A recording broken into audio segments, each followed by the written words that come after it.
Hi, my name is Hannah. Welcome back to my channel. I have read some pretty interesting books the past little bit, so I'm excited to talk about those. Let's just jump into that. So the first book that I read, I believe, was on the advice of Brandon over at Brandon's Bookshelf, so I will make sure to link his channel down below. Now, this book is called The Hidden Life of Trees, What They Feel, How They Communicate, Discoveries from a Secret World by Peter Wohlleben. And this was interesting.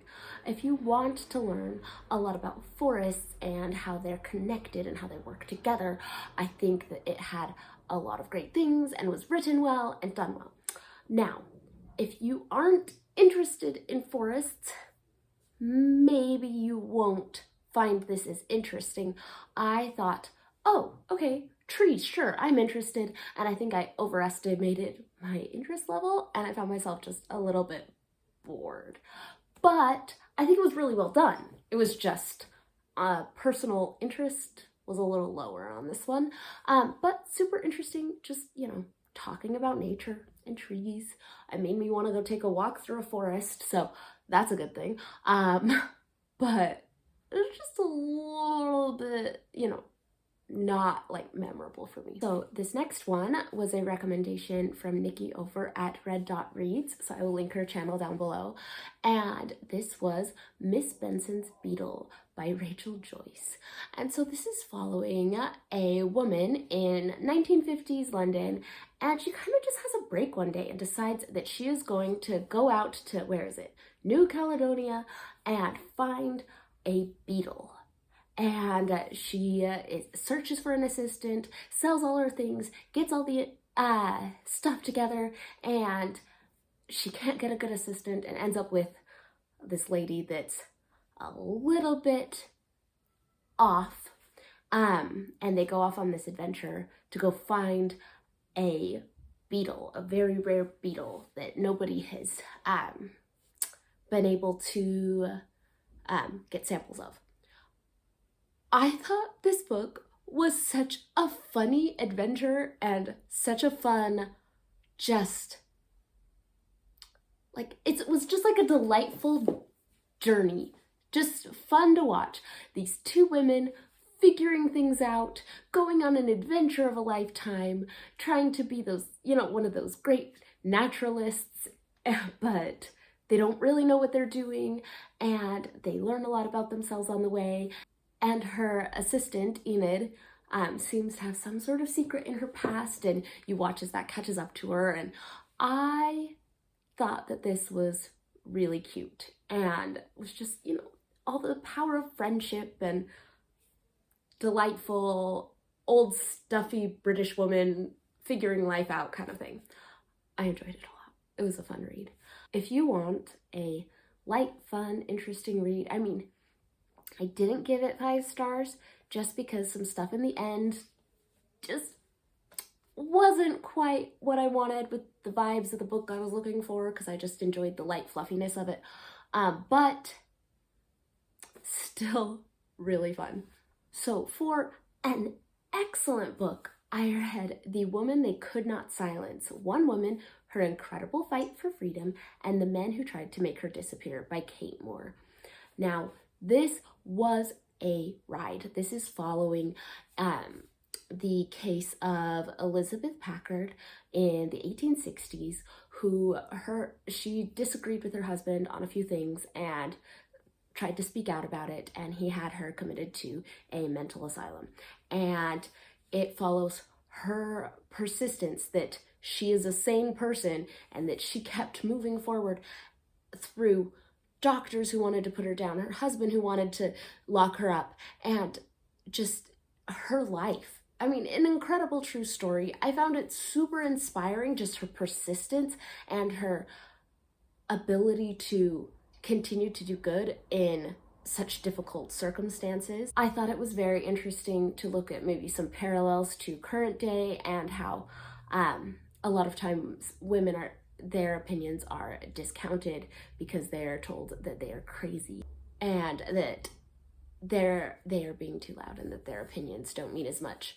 And so I thought that that was an interesting look. It also just, the way that this book was written, I felt the, I mean, this is a true story. I felt Elizabeth's pain through the whole thing, because the book didn't give away things too early on. So I kept hoping all through. I'm like, she's gonna get out, she's gonna get free, she's gonna get to see her kids again, she's gonna get to see her kids again. And then just whenever that got thwarted, it just, I could feel the disappointment, the thought of her having to leave her young kids, and that she didn't get to see them for years and years and years until she was able to like change legislation and make a difference and really make her voice be heard. And I thought that it was amazing what she was able to do with so much against her. And just, this was a really interesting, really good one.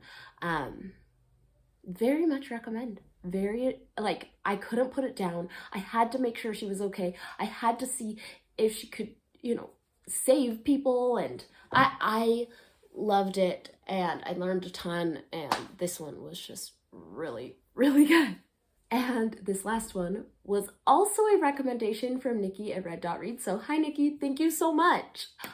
This was The Sun Does Shine, How I Found Life and Freedom on Death Row by Anthony Ray Hinton. And this was also a story of wrongful imprisonment. I guess I had a theme going on. This is following true story. It's a memoir of Anthony Ray Hinton, who was arrested and charged with 2 counts of murder in Alabama. And he was then, he was found guilty and put in prison and on death row for 30 years. And before he was released. Now, this shines such a strong light on the problems with our justice system and the watching just the racism that this man dealt with in trying to get a fair trial, trying to get his evidence shown that he wasn't there, wasn't connected to these crimes at all. And you could see the frustration. And I thought that it was a very interesting look into that. Heartbreaking to know that he lost, 30 years of his life on death row, and also just the horrible conditions that he lived in on death row. I really found his story inspiring in that he was talking about how he worked towards getting out and serving others, even when he was, locked up. He didn't have many options, but he was able to talk to the other people, try to help and lift others, and try to improve his situation where he was. So I thought that that was really inspiring to watch his belief in God, his compassion and his caring all grow through such a horrible experience. It was a very good book. Definitely wanted to, get through it quick. I wanted to know what happened. So the downside with this kind of book is just that as a memoir, you aren't getting multiple points of view, so you might not be getting the full picture of what was going on in the justice system or those kinds of things, but you get that very personal look into what it is like to live on death row and to try to make the best of it and continue to appeal and assert your innocence. Like that, you got that personal look. Some of the stuff on the justice system, it would have been nice to maybe understand some of that, but that wasn't the kind of book it was, and that's not what he knew from his perspective. So I thought it was really interesting. So all over, it was a really excellent read. I'm glad that I read it. It was a difficult read because it was such a horrible thing. I mean, being separated from family. Something that I really took away from this was just how important it is to have a good support system. So he had a friend who never missed a visiting day in 30 years he was in prison, and his mother came and visited him on a regular basis, and he had those people that helped him keep going and gave him the strength to be able to say, no, I am innocent, I'm going to keep pushing, and I'm going to keep appealing this. So I thought that was really great because other people who are innocent on death row in these bad situations, if they don't have that kind of support, how would they ever get the help that they needed? It made a really good case for reforming a lot with the justice system, as well as just the importance of having a good support system, having help, having support through things like this. And it was lovely. So definitely recommend. I thought it was a very good book.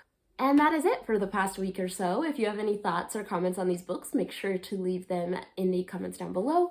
And I will be back soon with some more books that I have read this month.